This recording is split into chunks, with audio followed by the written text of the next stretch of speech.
오늘은 선명한 인생이라는 제목으로 우리 하나님 말씀 함께 나누도록 하겠습니다.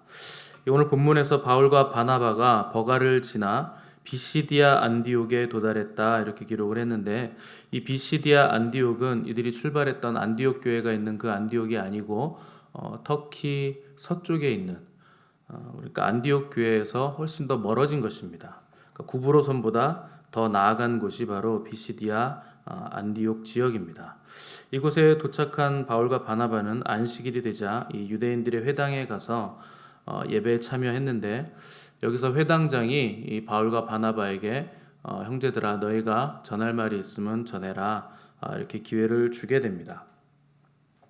15절에 보시면 그때 바울이 율법과 선지자의 글을 읽었다 이렇게 기록을 했는데, 여러분들이 성경을 읽으실 때 율법과 선지자라는 말이 나오면 무조건 그건 구약 성경을 말하는 겁니다.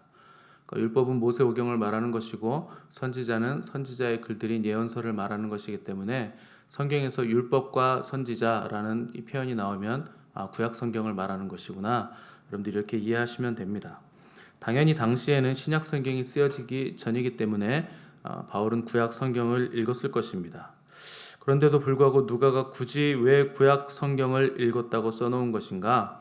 이 바울이 구약 성경에 정통한 사람이었기 때문입니다.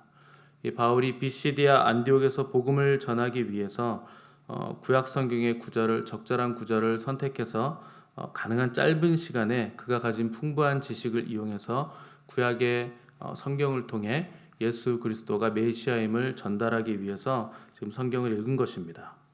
그 중에서도 특별히 다윗 왕의 이야기를 바울이 선택을 했는데, 메시아가 다윗 왕의 씨에서 나올 것이기 때문에 바울은 지금 다윗 왕을 언급해 나가고 있는 것입니다. 22절, 23절 보시면 내가 이새의 아들 다윗을 만나니 내 마음에 맞는 사람이라 내 뜻을 다 이루리라 하시더니 하나님이 약속하신 대로 이 사람의 후손에서 이스라엘을 위하여 구주를 세우셨으니 곧 예수라. 아멘. 이렇게 바울이 결론을 내고 있는 것입니다. 이 바울은 구약에 나오는 여러 사건들에 담긴 하나님의 심오한 뜻을 이어가면서 결국 다윗 왕에 이르렀고, 그 다윗 왕의 씨에서 메시아가 나왔다 하는 메시지를 전했는데, 그 메시지가 바로 예수 그리스도이시다라는 것을 결론적으로 선포를 한 것입니다. 결국 바울의 결론은 예수님이 그리스도요 하나님이 아들이시라 하는 것에 있었다는 것입니다. 이 사도행전이나 신약성경의 이 서신들을 보시면 사도 바울의 메시지는 언제나 선명하게 예수 그리스도, 우리 주님에게 맞춰져 있었다 하는 것을 볼 수 있습니다.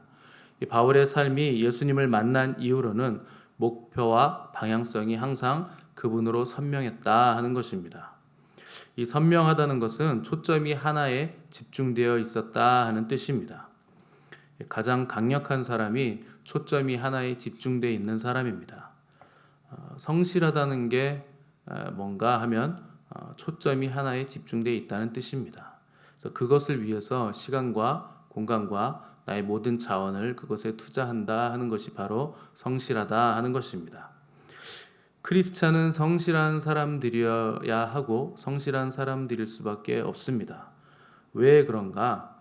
일생 하나에 집중하는 사람들이 바로 크리스찬들이기 때문에 그렇습니다. 우리의 초점은 오직 우리 주님이십니다. 우리는 주님밖에 모르는 사람들입니다. 그분 때문에 구원을 받았고, 그분 때문에 숨쉬고, 그분 때문에 기쁘고, 그분이 보내신 성령으로 말미암아 그분을 계속 닮아가는 사람들이 바로 크리스찬들이라 하는 것입니다. 마귀는 할 수만 있으면 예수님을 향한 우리의 집중력을 흐트러뜨리게 만들기 위해서 온갖 좋은 곳으로 우리를 계속 유혹하는 것입니다. 누릴 것 다 누리게 만들고 즐길 것 다 즐기게 만든 뒤에 주일 1시간 예배 드리는 것으로 너는 너의 할 일을 다 했다, 이렇게 속삭이는 존재가 바로 마귀입니다. 그것은 속는 것입니다. 우리는 주일만 예배드림으로 우리의 할 일을 다하는 것이 아니고, 우리는 단 1초도 하나님 없이는 버틸 수 없는 사람들입니다. 단 1초라도 그분의 빛에서 떨어지지 않기 위해서 우리는 늘 애써야 하고 성령 충만한 삶을 살기 위해서 힘을 써야 됩니다. 집중한다는 것은 포기하는 것입니다. 하나를 선택해서 그것만 하는 것이 아니라 하나 외에 다른 모든 것들을 다 포기한다 하는 것이 집중하는 것입니다. 포기해야 할 것을 포기하지 못하면 우리에게 성장이 없을 수밖에 없고 또 기쁨이 없고 신앙이 정체될 수밖에 없다 하는 것입니다. 그래서 바울은 내가 달려갈 길과 주 예수께 받은 사명 곧 하나님의 은혜의 복음을 증언하는 일을 마치려 하면은 나의 생명조차 조금도 귀한 것으로 여기지 않겠다 이렇게 고백을 했습니다.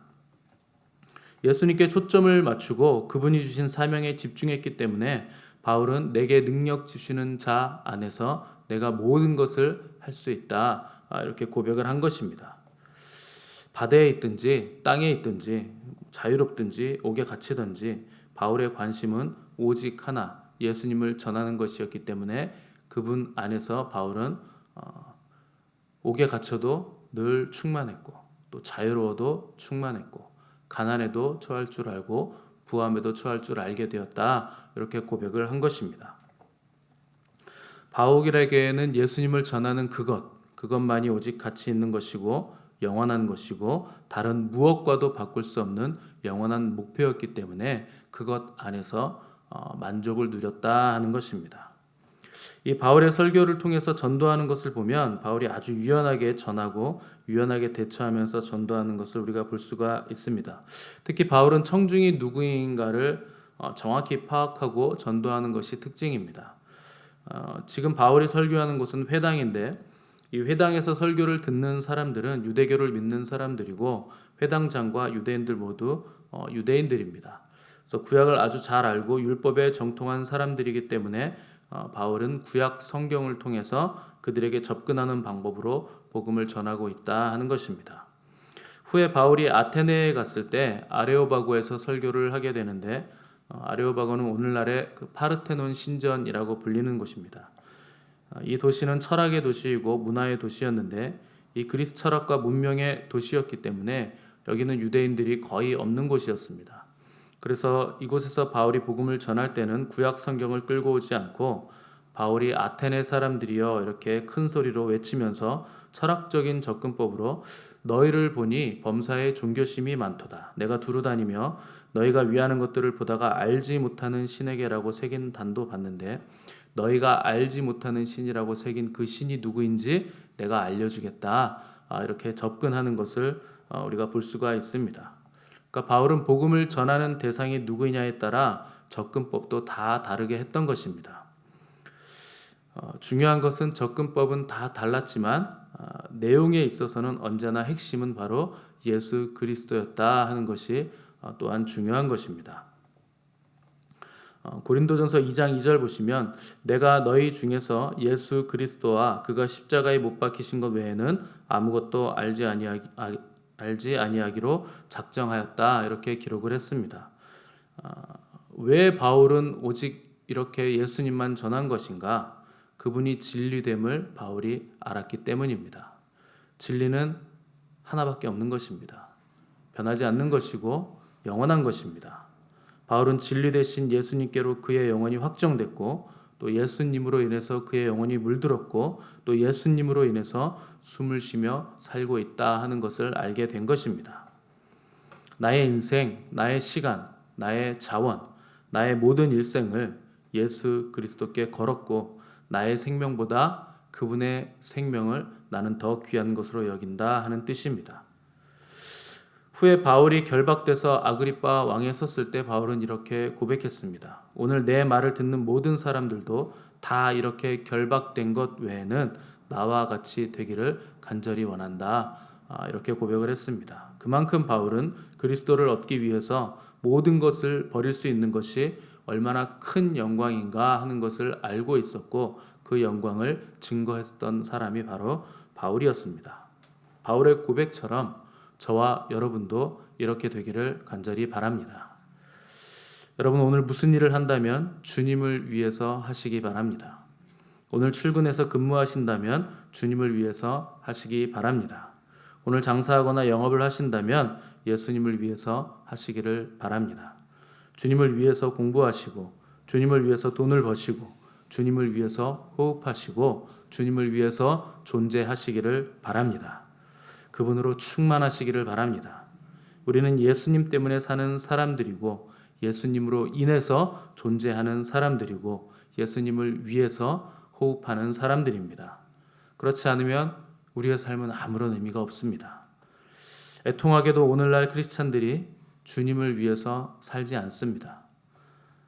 자기를 위해서 살고 자식을 위해서 살고 예수님이 필요한 경우는 고작 내 성공을 위해서 내 안위를 위해서일 때만 그분의 이름을 부르면서 삽니다. 예수님은 우리를 사랑하시기 때문에 목숨까지 내어주셨습니다. 우리도 마찬가지입니다. 우리가 주님을 위해서 산다고 한다면, 주님을 사랑한다고 고백했다면, 입으로만 고백하고 있다면 그 사랑은 아무런 능력이 없는 사랑입니다. 주님을 사랑하는 사람은 주님을 위해서 희생하게 돼 있고 헌신하게 돼 있습니다.